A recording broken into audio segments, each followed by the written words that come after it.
આજે 14-15 ફેબ્રુઆરીના રોજ રમણીકભાઈના 12મા તાલીમ કેમ્પમાં આવ્યો હું. સાહેબે સેકડા બારાનો કેસ અત્યારે સારી રીતે સમજાવ્યો છે.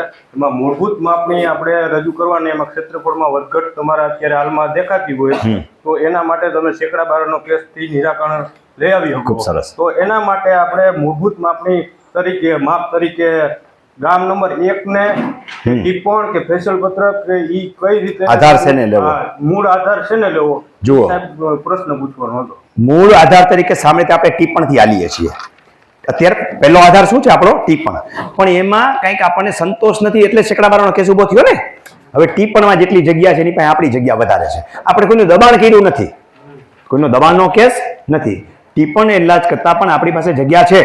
બાજુવાળાની કોઈ અન્ય જીવીની દબાણ કરેલ નથી. તમારા ટિપ્પણમાંથી ભાગલા થયા હોય એની પણ પૂર્તિ છે, તમારે મપાવી લેવાની છે. તો દબાણ નથી સાબિત થયું ને. હવે જે જગ્યા વધીને તમારા કબજામાં છે, બાજુવાળાના કબજામાં છે, તમારે સેકડા બારાનો કેસ નથી હલાવો, એ હલાવશે. જેના કબજામાં છે એને હલાવવાનું. આટલું ક્લિયર થઈ ગયું. હવે એ જગ્યા વધારે છે ને વધારે હોય તો મળે. વધારે હોય છે ના આધારે પહેલા તો માપણી રજીસ્ટ્રી નકલ કાઢો.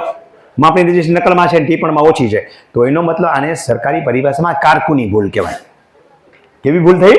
કારકુની ભૂલ. એમાં ત્યાં લખવાની રહી ગઈ. એમાં નથી તો સ્પેશિયલ પત્રક કાઢો, આકાર બંધ કરો, આકાર ચડાવી દીધો છે અને અહીંયા ઓછી રકમ લખાવી ગઈ, તો આકાર બંધમાં તો આપ્યું છે, તો એને આકાર બંધમાંથી અહીંયા સુધારો કરવાને પાત્ર થયો ને, એટલે સેકડા બારાનો કેસ થયો. ક્લિયર એકદમ.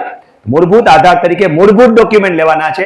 પાયાની જરૂરિયાત એટલી કે જમીન હયાત હોવી જોઈએ.